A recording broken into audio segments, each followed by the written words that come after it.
Initialisation block, IIB, ठीक है। तो क्या होता है इंस्टेंस इनिशियलाइजेशन ब्लॉक, ठीक है। एक कंस्ट्रक्टर खत्म हो गया, अब ये एक नया कॉन्सेप्ट है जावा में, ठीक है। तो होता क्या है instance initialization block? Just like a constructor, instance block can be used to initialize the instance variables during object creation. अच्छा, कंस्ट्रक्टर का काम क्या होता है? कंस्ट्रक्टर का काम होता है जब हम ऑब्जेक्ट बनाते हैं तब उस समय जो वेरिएबल हमने डिफाइन किए हैं, जो हमने इंस्टेंस वेरिएबल डिफाइन किए हैं, उनको इनिशियलाइज करना, वही काम इंस्टेंस इनिशियलाइजेशन ब्लॉक का होता है, ठीक है। But instance block are executed before executing constructor. But होता क्या है, जो आपका इंस्टेंस ब्लॉक होता है हमारा, वो कंस्ट्रक्टर की कॉल होने से पहले ही कॉल हो जाता है या पहले ही एग्जीक्यूट हो जाता है। तो जब हम ऑब्जेक्ट क्रिएट करते हैं, तो जो ऑब्जेक्ट क्रिएट करते हैं तो कंस्ट्रक्टर कॉल होता है, और कंस्ट्रक्टर कॉल होने के पहले हमारा जो JVM है वो चेक करता है कि क्या कोई इंस्टेंस ब्लॉक हमारी क्लास में डिफाइन है। अगर है तो कंस्ट्रक्टर एग्जीक्यूट होने के पहले हमारा इंस्टेंस ब्लॉक एग्जीक्यूट हो जाता है। और इंस्टेंस ब्लॉक का काम भी वही है कि जो इंस्टेंस वेरिएबल हम क्लास में डिफाइन करते हैं उनको इनिशियलाइज करना, ठीक है, पहली चीज। But when does instance block execute, ठीक है। तो if any instance block exists in the program, then at the time of object creation, first of all instance block will be executed and then its specific constructor will be executed। जैसे मान लिया कि हमने जो class है, कि जो हमारी क्लास है उसमें कई सारे कंस्ट्रक्टर है। मान लिया जीरो पैरम जो हम ऑब्जेक्ट बना रहे हैं वो कई सारे ऑब्जेक्ट हैं। जैसे हमने मान लिया हमने क्लास बनाई, कोई एम्प्लॉय क्लास है, ठीक है। तो हमने EMP E equal to new EMP एक डिफॉल्ट कंस्ट्रक्टर का यूज करके ऑब्जेक्ट बनाया, ठीक है। एक दूसरा जो ऑब्जेक्ट बनाया वो पैरामीटराइज कंस्ट्रक्टर का यूज करके बनाया EMP, और इसमें हम कोई पैरामीटर पास कर रहे हैं। तो जब भी कोई कंस्ट्रक्टर कॉल होगा, चाहे वो जीरो पैरम हो चाहे पैरामीटर वाला हो, ठीक है, सबसे पहले क्या होगा, जैसे ऑब्जेक्ट क्रिएट होगा तो ये कंस्ट्रक्टर कॉल होने से पहले जो इंस्टेंस ब्लॉक डिफाइन है क्लास में वो एग्जीक्यूट होगा। उसके बाद कंस्ट्रक्टर डिफाइन होगा। अगर जीरो पैरम कंस्ट्रक्टर का यूज करके हम ऑब्जेक्ट बना रहे हैं तो पहले इंस्टेंस ब्लॉक एग्जीक्यूट होगा और उसके बाद जीरो पैरामीटर वाला कंस्ट्रक्टर एग्जीक्यूट होगा। अगर पैरामीटराइज कंस्ट्रक्टर का यूज करके ऑब्जेक्ट बना रहे हैं तो पहले इंस्टेंस ब्लॉक एग्जीक्यूट होगा, फिर पैरामीटर कंस्ट्रक्टर एग्जीक्यूट होगा। यहाँ तक बात समझ में आई?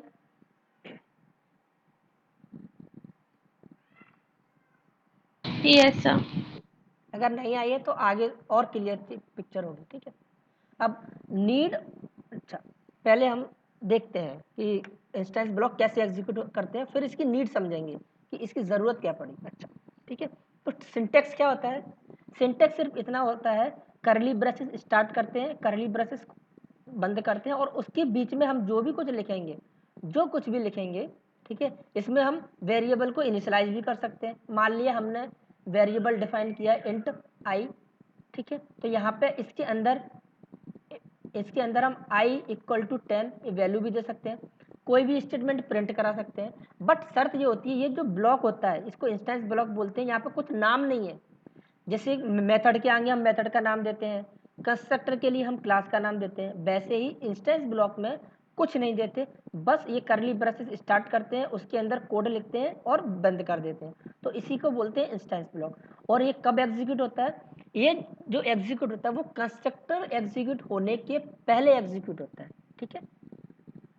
देखो अब काम कैसे करता है, देखो काम कैसे करता है ये, कि मान लिया हमने, देखो इसमें क्या किया है, ये हमारा क्या है, हमने एक क्लास ली, public class instance block example, ठीक है, ये हमारी क्लास का नाम है। ध्यान से देखना, इंस्टेंस ब्लॉक एग्जाम्पल ये हमारी क्लास का नाम है। और इसके अंदर हमने क्या किया, कंस्ट्रक्टर डिफाइन किया। तो कंस्ट्रक्टर आपको पता है क्लास के नाम से डिफाइन करते हैं, तो इंस्टेंस ब्लॉक एग्जाम्पल ये हमने कंस्ट्रक्टर डिफाइन कर दिया। सपोज इसके आगे हमने पब्लिक भी लगा दिया, ठीक है, पब्लिक भी लिखा हुआ है, ये कंस्ट्रक्टर है। इसमें कोई दिक्कत है किसी को? कंस्ट्रक्टर ऐसे डिफाइन करते हैं क्लास के नाम से। Hello, yes sir. ठीक है। और इसी क्लास के अंदर हमने एक इंस्टेंस ब्लॉक डिफाइन किया। तो इंस्टेंस ब्लॉक कैसे डिफाइन करते हैं, बस ये करली ब्रैकेट स्टार्ट करो, करली ब्रैकेट खत्म करो और उसके अंदर कोई भी स्टेटमेंट लिख दो। तो ये जो है वो इंस्टेंस ब्लॉक है और ये जो है यहाँ से यहाँ तक वो कंस्ट्रक्टर है। तो जब हम कंपाइल करते हैं तो कंपाइलर क्या करता है, जो भी इंस्टेंस ब्लॉक होता है, इंस्टेंस ब्लॉक के अंदर का जो कोड होता है उसको उठा के कंस्ट्रक्टर के अंदर रख देता है। जैसे ये कंस्ट्रक्टर है ये वाला, तो ये जो स्टेटमेंट है क्या लिखा है, 0 आर्गुमेंट कंस्ट्रक्टर। बट इसके पहले, इसको एग्जीक्यूट करने के पहले जब हम इसको कंपाइल करेंगे, मतलब डॉट क्लास फाइल बनेगी, तो कंपाइलर क्या करेगा, जो आपके इंस्टेंस ब्लॉक में जो कोड लिखा होगा, इंस्टेंस ब्लॉक में हमने क्या लिखा है, इंस्टेंस ब्लॉक, ये कोड, तो इस कोड को कॉपी करेगा इसके अंदर वाले को और कंस्ट्रक्टर के अंदर पेस्ट कर देगा। तो अब कंस्ट्रक्टर के अंदर आपको क्या दिख रहा है कि जो इंस्टेंस ब्लॉक में आपने जो कोड लिखा हुआ था वो कंस्ट्रक्टर के अंदर उसने कॉपी कर दिया कंपाइलर ने। वो भी कहाँ पे किया है कि जो कंस्ट्रक्टर के अंदर लिखा हुआ था उसके ऊपर। तो 0 आर्गुमेंट कंस्ट्रक्टर बाद में लिखा हुआ है, इंस्टेंस ब्लॉक पहले। तो इस तरीके से कॉपी कर देता है। इतनी बात आई समझ में? कौन करता है, कंपाइलर। आ रही है बात समझ में? हेलो,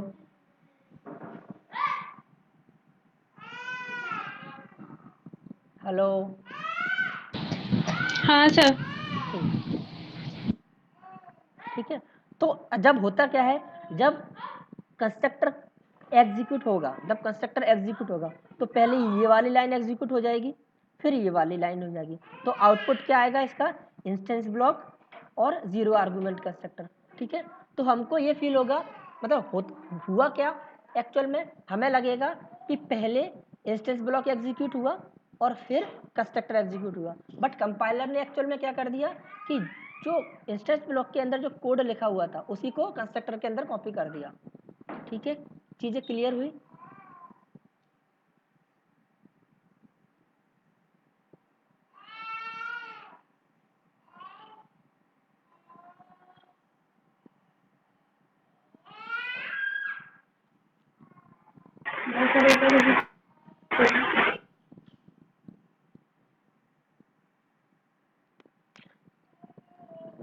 ये कंस्ट्रक्टर है, ये इंस्टेंस ब्लॉक है। ठीक है, हम पढ़ रहे हैं इंस्टेंस ब्लॉक। इंस्टेंस ब्लॉक बनाते कैसे हैं, करली ब्रेसेस स्टार्ट करो बंद करो, यहाँ पे हमें कुछ नहीं देना होता नाम।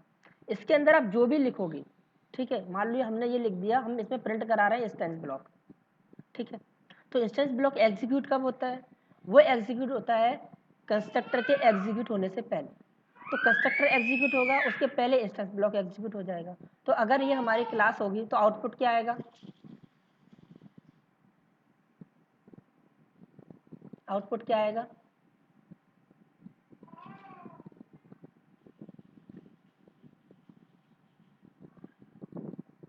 Instance block. और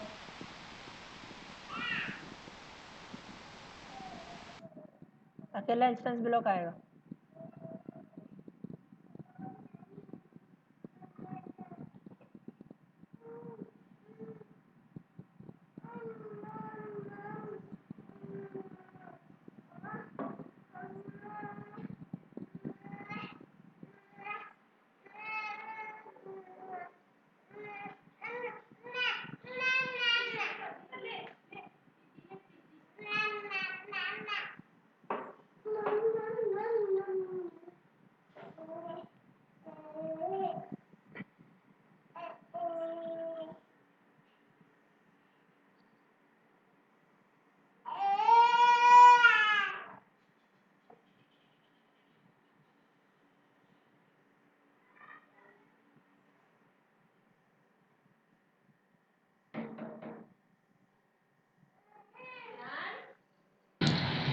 हेलो हाँ बोलो।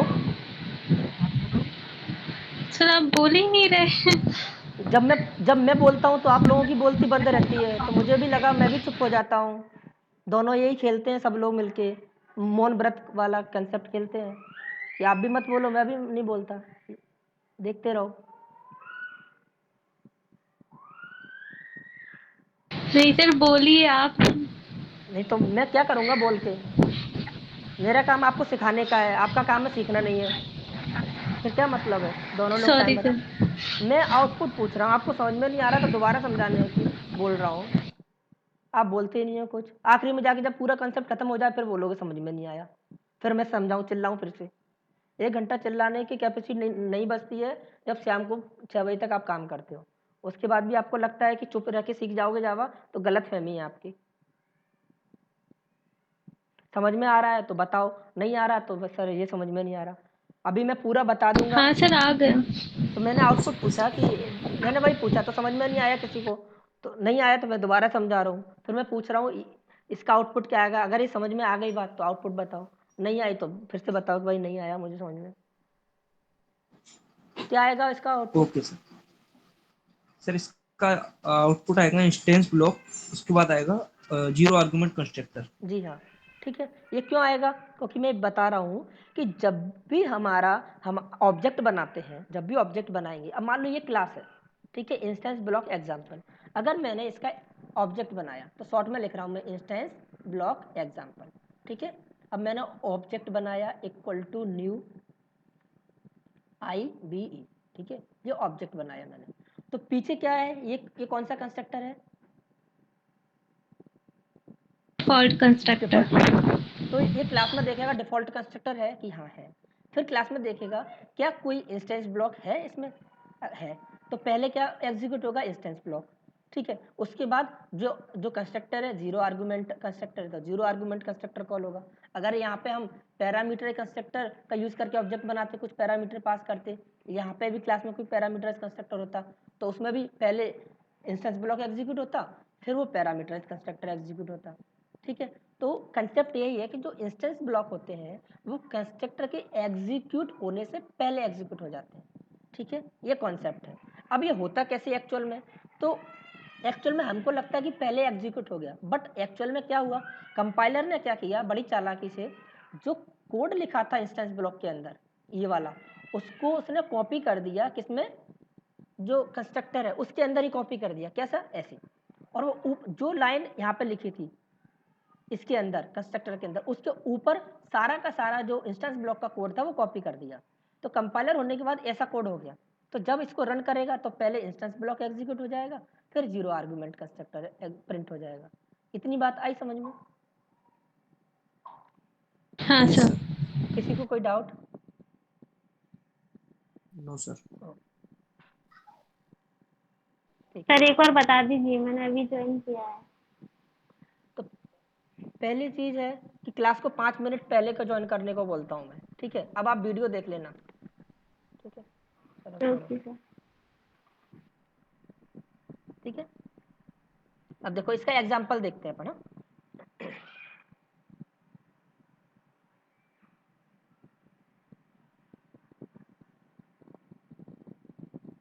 प्लीज आपसे रिक्वेस्ट है 5 मिनट नहीं तो एटलीस्ट 2 मिनट पहले तो ज्वाइन कर लो, 2 मिनट में आपका कुछ नहीं बिगड़ा जा रहा।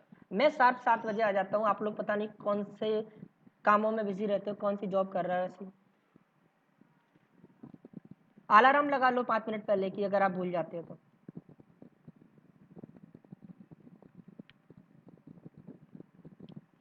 हम सिंपल सा ब्लॉक टेस्ट,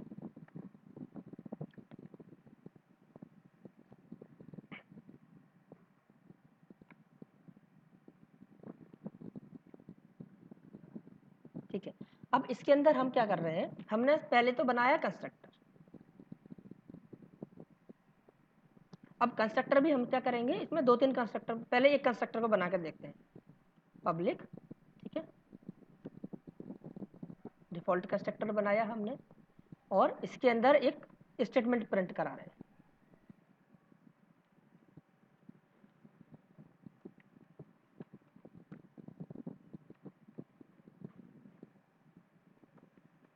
डिफॉल्ट कंस्ट्रक्टर और एक हम बनाते हैं इंस्टेंस ब्लॉक। इंस्टेंस ब्लॉक कैसे बनाते हैं, सिंपल करली ब्रेसेस स्टार्ट किया और बंद कर दिया, और इसके अंदर कुछ भी हमको काम करना है, कुछ भी प्रिंट कराना है। बेसिकली कंस्ट्रक्टर का काम क्या होता है, जो हम ऊपर वेरिएबल डिफाइन करते हैं, जैसे इंट एज हमने डिफाइन किया, तो इसको इनिशियलाइज करने के लिए जो भी हम वेरिएबल डिफाइन करते हैं उनको इनिशियलाइज करने के लिए हम कंस्ट्रक्टर का यूज़ करते हैं। तो वही काम हम इंस्टेंस ब्लॉक का यूज़ करके भी कर सकते हैं। बट फ़ायदा क्या होता है, क्यों इंस्टेंस ब्लॉक यूज़ करते हैं, अभी थोड़ी देर में बताऊँगा।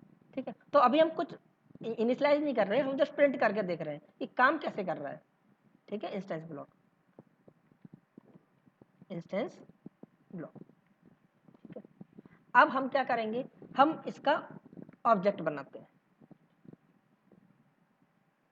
हमने ऑब्जेक्ट बनाया,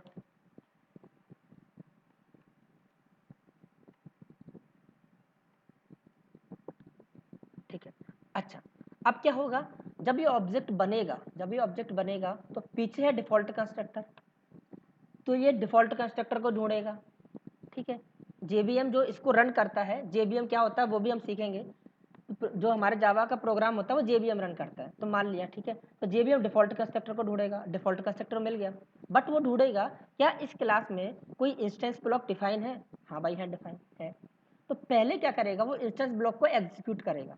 तो मतलब हमारा पहले ये वाला स्टेटमेंट चलेगा, तो इंस्टेंस ब्लॉक प्रिंट हो जाएगा।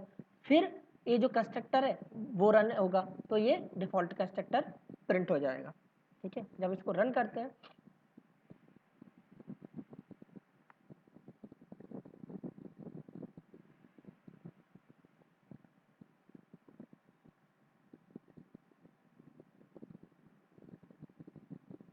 ठीक है, आई बात समझ में कैसे फ्लो चल रहा है।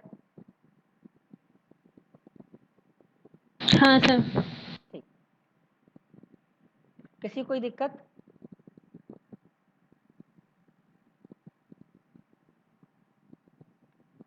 ठीक। अच्छा, अब इसमें अगर हम एक काम करें, इसमें एक पैरामीटराइज कंस्ट्रक्टर बना दें। ठीक है, तो हम एक काम करते हैं, स्ट्रिंग नेम, ठीक है, एक पैरामीटराइज कंस्ट्रक्टर भी बना देते हैं। उसमें हम क्या करते हैं, एक पैरामीटर पास करेंगे,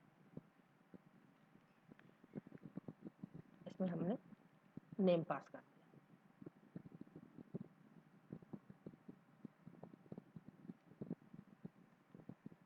स्ट्रिंग नेम, ठीक है, और इसमें हमने लिख लिया पैरामीटराइज कंस्ट्रक्टर,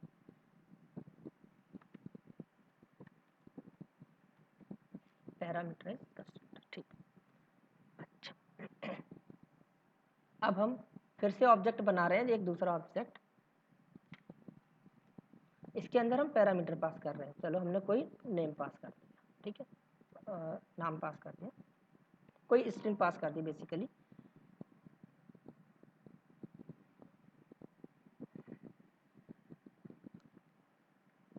ऑब्जेक्ट बन, अच्छा। अब इस केस में कोई बता सकता है आउटपुट क्या आएगा,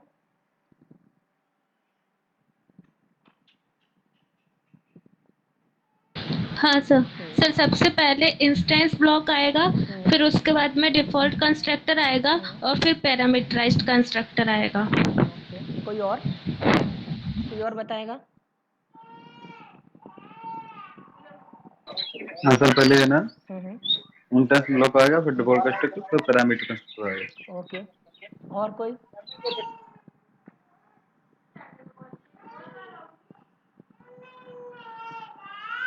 निशा क्या आएगा आउटपुट। पहले इंस्टेंस ब्लॉक आएगा, फिर डिफॉल्ट एंड फिर पैरामीटराइज। ओके, संजय।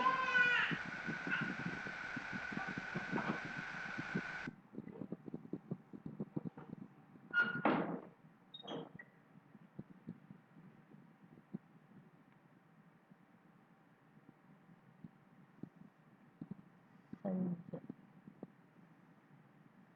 अभी तो दिख रहा था गायब। ओके,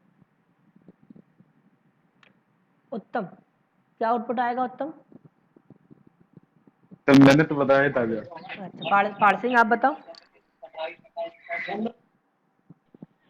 सर सबसे पहले इंस्टेंस ब्लॉक, फिर डिफॉल्ट कंस्ट्रक्टर, उसके बाद नरेश। नरेश क्यों आएगा भाई। क्योंकि सर हम जो स्ट्रिंग नेम डाल रहे हैं वो नरेश उसमें तो लास्ट प्रिंट में हमें ऑब्जेक्ट में दे रहे हैं, लेकिन पास हम प्रिंट थोड़ी ना करा रहे हैं नेम को। ये जो नाम है वो इसमें चला जाएगा, लेकिन इस नाम को कहीं प्रिंट थोड़ी ना करा रहे हैं हम। अगर यहाँ तो फिर प्रिंट, सर पैरामीटर अच्छा, इसमें से मैंने, अच्छा आपने मैंने पढ़ाया था पार्थिंग आपको उस समय इंस्टेंस ब्लॉक आप थे उस समय उस क्लास में? सर याद नहीं है, पता नहीं।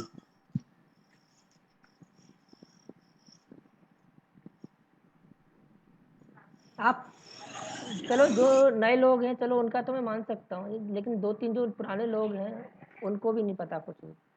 मैंने क्या बताया, जो इंस्टेंस ब्लॉक होता है, देखो ये जो है जब आप इस ऑब्जेक्ट जब इस वाले कंस्ट्रक्ट ऑब्जेक्ट को बनाओगे तो क्या होगा, 0 पैरामीटराइज कंस्ट्रक्टर है, ढूंढेगा इसको, इसके पहले चेक करेगा क्या कोई इंस्टेंस ब्लॉक है, इसको एग्जीक्यूट करेगा, फिर डिफॉल्ट कंस्ट्रक्टर को एग्जीक्यूट करेगा। फिर जब हम पैरामीटराइज कंस्ट्रक्टर का यूज करके ऑब्जेक्ट बनाएंगे तो पहले पैरामीटराइज कंस्ट्रक्टर को ढूंढेगा, फिर ढूंढेगा क्या कोई इंस्टेंस ब्लॉक है, हाँ है, तो पहले ये एग्जीक्यूट करेगा फिर एग्जीक्यूट करेगा। कहने का मतलब ये है क्या है, देखो यहाँ पे मैंने क्या बताया, करता क्या है ये, जो भी आपका इंस्टेंस ब्लॉक का कोड होता है, जो भी इंस्टेंस ब्लॉक का कोड हो जैसे ये, वो ऑब्जेक्ट जो कंस्ट्रक्टर है उसके अंदर कॉपी कर देता है। तो यहाँ पे हमने 2 कंस्ट्रक्टर है, एक पैरामीटराइज कंस्ट्रक्टर है और एक डिफॉल्ट कंस्ट्रक्टर है, तो कॉपी तो वो दोनों के अंदर करेगा ना। ये जो लाइन है, ये जो लाइन है कंपाइल होने के बाद क्या होगी, इसमें भी आ जाएगी और इसमें भी आ जाएगी। आई बात समझ में? जितने भी हम कंस्ट्रक्टर बनाएंगे कंपाइल होने के बाद जो इंस्टेंस ब्लॉक का कोड होगा वो सारे ऑब्जेक्ट में कॉपी हो जाएगा। तो अब बताओगे अब आउटपुट क्या आएगा?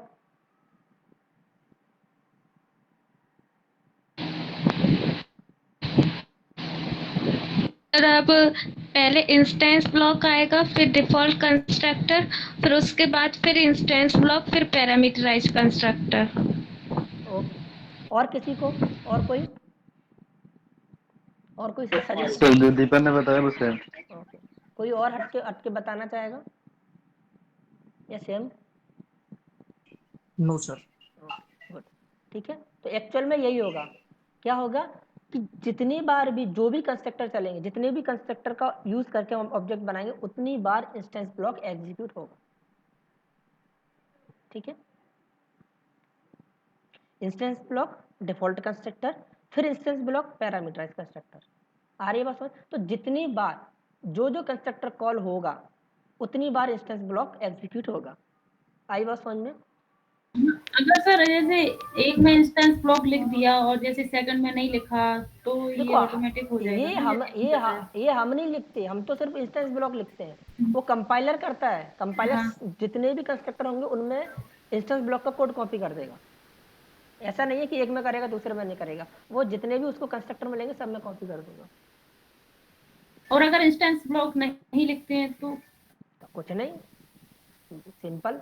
तो फिर वही डिफॉल्ट में पैरामीटराइज।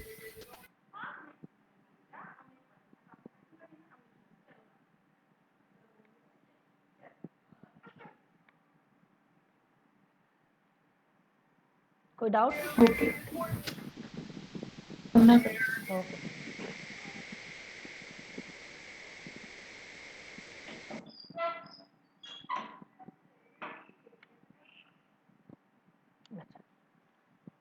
अब इसमें मल्टीपल इंस्टेंस ब्लॉक, अच्छा अगर कई सारे इंस्टेंस ब्लॉक हो इसमें तो क्या होगा, it is a possible to have multiple instance block inside a class. हम एक क्लास के अंदर जैसे एक इंस्टेंस ब्लॉक डिफाइन करते हैं, ऐसे ही हम कई सारे कर सकते हैं, एक कर सकते हैं, 2 कर सकते हैं, 10 कर सकते हैं। Multiple instance block will be executed from top to bottom in the class, मतलब ऊपर से नीचे की ओर एग्जीक्यूट होते हैं, चाहे हम 2 करें। अब इसमें क्या करते हैं हम लोग, 2 इंस्टेंस ब्लॉक डिफाइन कर लेते हैं, इंस्टेंस ब्लॉक 1 और इंस्टेंस ब्लॉक 2, ठीक है। तो हर ऑब्जेक्ट के लिए जितने भी इंस्टेंस ब्लॉक होंगे वो सारे के सारे एग्जीक्यूट होंगे, मतलब कि जब ये वाला कंस्ट्रक्टर एग्जीक्यूट होगा 0 पैरामीटराइज कंस्ट्रक्टर, तब दोनों जो इंस्टेंस ब्लॉक है वो एग्जीक्यूट होंगे। जब पैरामीटराइज कंस्ट्रक्टर कॉल होगा तब भी दोनों इंस्टेंस ब्लॉक एग्जीक्यूट होंगे, बट होंगे कैसे, ऊपर से नीचे, मतलब पहले ये वाला होगा फिर बाद में ये वाला होगा उसके नीचे वाला। आई बात समझ में? Yes sir. अगर हम इसको रन करेंगे तो आउटपुट क्या आएगा? सबसे पहले इंस्टेंस ब्लॉक 1 आएगा, फिर इंस्टेंस ब्लॉक 2 आएगा, फिर डिफॉल्ट कंस्ट्रक्टर, फिर इंस्टेंस ब्लॉक 1, फिर इंस्टेंस ब्लॉक 2, फिर पैरामीटराइज कंस्ट्रक्टर। बिल्कुल correct.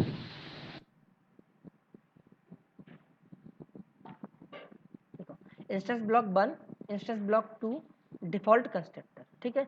Instance block 1, instance block 2 और पैरामीटराइज कंस्ट्रक्टर। तो जितने भी हम इंस्टेंस ब्लॉक डिफाइन करेंगे, भले हमने 10 इंस्टेंस ब्लॉक बनाए, बट अगर एक कंस्ट्रक्टर कॉल होता है तो 10 के 10 इंस्टेंस ब्लॉक एग्जीक्यूट होंगे, बट वो सीक्वेंस में कैसे होंगे, ऊपर से नीचे की ओर। ऐसा नहीं है कि पहले 2 वाला एग्जीक्यूट हो गया फिर 1 वाला, नहीं। जो हम सीक्वेंस में डिफाइन करेंगे, ऊपर वाला पहले, बाद में नीचे वाला। क्लियर हुआ इतनी चीज?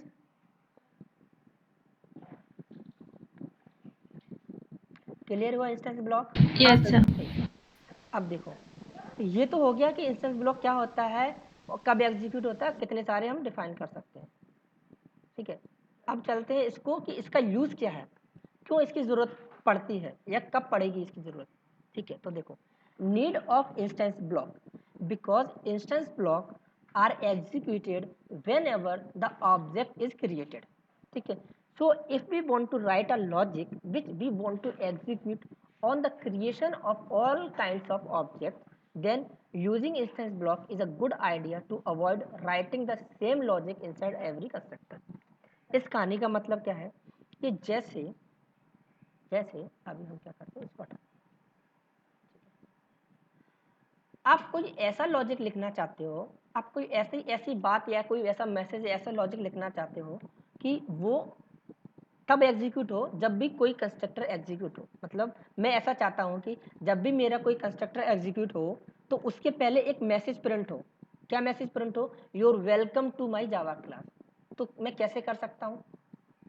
जब भी मैं कोई भी कंस्ट्रक्टर कॉल करूं, मतलब ऑब्जेक्ट बनाऊं, तो मैं चाहता हूं कि ऑब्जेक्ट बनने के पहले एक मैसेज प्रिंट हो जाए। जितने भी मैं ऑब्जेक्ट बनाऊं, 100 ऑब्जेक्ट बनाऊं, उसके पहले एक मैसेज प्रिंट हो जाए, you're welcome to my Java class. तो कैसे कर सकता हूँ? कोई ऑप्शन है मेरे पास? तो इसी में हम लिख सकते हैं ना इंस्टेंस ब्लॉक। हाँ, इंस्टेंस ब्लॉक के थ्रू। देखो एक सॉल्यूशन तो क्या है, मैं हर कंस्ट्रक्टर के अंदर मैं जितने भी कंस्ट्रक्टर बनाऊं, उन सारे कंस्ट्रक्टर के अंदर मैं मैसेज डाल दूं।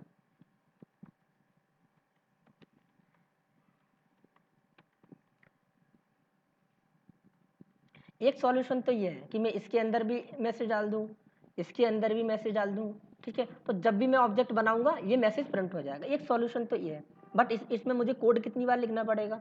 अगर मेरे 100 कंस्ट्रक्टर हैं तो मुझे जितनी बार कंस्ट्रक्टर बनाएंगे 100 लाइन लिखनी पड़ेंगी, हर कंस्ट्रक्टर में वही कोड कॉपी करना पड़ेगा। इसका बेस्ट सॉल्यूशन क्या है कि अगर मुझे ऐसा कोड चलाना है या कुछ ऐसी चीज़ एग्जीक्यूट करनी है, ऐसा कोड लिखना है कि हर कंस्ट्रक्टर के कॉल होने से पहले वो एग्जीक्यूट हो जाए, तो बेस्ट देखो एक सॉल्यूशन तो ये हुआ, काम भी वही करे, ये भी वही करेगा, ठीक है। बट बेस्ट सॉल्यूशन क्या है कि इस लाइन को आप यहाँ ना लिख के, हर कंस्ट्रक्टर में ना लिख के, आप उसको इंस्टेंस ब्लॉक में लिख दो, तो ऑटोमेटिकली वो हमारा काम नहीं रहेगा, हमें कोड नहीं लिखना पड़ेगा, हमारी कोड ऑफ लाइन बच जाएगी और सारा का सारा काम ऑटोमेटिकली कंपाइलर या जेवीएम कर लेगा, ठीक है। तो हमें 100 लाइन लिखने की बजाय हमें सिर्फ 1 लाइन लिखनी पड़ी, काम हमारा वही होगा जो हम चाहते थे। तो यूज समझ में आया इंस्टेंस ब्लॉक का?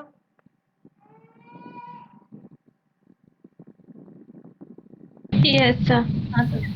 हम हमारी मेमोरी बची क्योंकि हमें लाइन ऑफ कोड बच गया। 100 लाइन लिखते 100 कंस्ट्रक्टर में तो मेमोरी ज़्यादा लगती, लाइन ऑफ कोड बढ़ता, सारा कुछ होता। बट यहाँ सॉल्यूशन क्या है कि ऐसा कोड जो आप चाहते हो कि हर ऑब्जेक्ट क्रिएशन पे, या फिर हम कहें जब भी कंस्ट्रक्टर कॉल हो उसके पहले वो कोड एग्जीक्यूट हो जाए, तो बेस्ट तरीका है उसको आप इंस्टेंस ब्लॉक में डाल दो, ठीक है। आया समझ में? कोई डाउट? हाँ सर। No sir. ओके, अब समझते हैं कि comparison between instance block and constructor, कि दोनों में कंपैरिजन क्या है। देखो instance block logic are common for all the object, ठीक है। जितने भी ऑब्जेक्ट हमने बनाए, यहाँ पे 2 ऑब्जेक्ट बनाए, इन दोनों ऑब्जेक्ट के लिए जो इंस्टेंस ब्लॉक का लॉजिक है वो सेम है या अलग अलग है? उसमें कोड अलग अलग लिखा हुआ है इंस्टेंस ब्लॉक? सेम है, ठीक है। तो हम क्या कह रहे हैं, instance block logic are common for all the object. जितने भी हम ऑब्जेक्ट बनाएंगे, भले हम 100 ऑब्जेक्ट बनाएं, बट उन 100 ऑब्जेक्ट के लिए जो इंस्टेंस ब्लॉक में कोड लिखेंगे या लॉजिक लिखेंगे वो सेम होगा। But constructor logic are specific to the object. मतलब क्या होगा कि अगर हम 0 पैरामीटराइज कंस्ट्रक्टर का यूज़ करके ऑब्जेक्ट बना रहे हैं तो उसके लिए अलग लॉजिक लिखा होगा, मतलब उसके अंदर अलग जो भी कोड होगा वो डिफ़ॉल्ट कंस्ट्रक्टर के अंदर होगा। जब पैरामीटराइज का यूज़ करके बना रहे हैं तो जो भी कोड पैरामीटराइज कंस्ट्रक्टर के अंदर लिखा होगा वो एग्जीक्यूट होगा। ठीक है, तो कंस्ट्रक्टर का जो लॉजिक होता है वो डिफरेंट हो सकता है, अंदर का कोड कहें या लॉजिक कहें, बट इंस्टेंस ब्लॉक का जो लॉजिक होता है या कोड होता है वो हर एक ऑब्जेक्ट के लिए सेम होता है। क्लियर हुआ पॉइंट? हाँ सर। दूसरा क्या है, instance block executed before executing constructor. Constructor के एग्जीक्यूट होने के पहले इंस्टेंस ब्लॉक एग्जीक्यूट हो जाता है। Constructor is executed after executing the instance block. Instance block के एग्जीक्यूशन होने के बाद कंस्ट्रक्टर एग्जीक्यूट होता है। क्लियर हुआ दूसरा पॉइंट? Yes sir.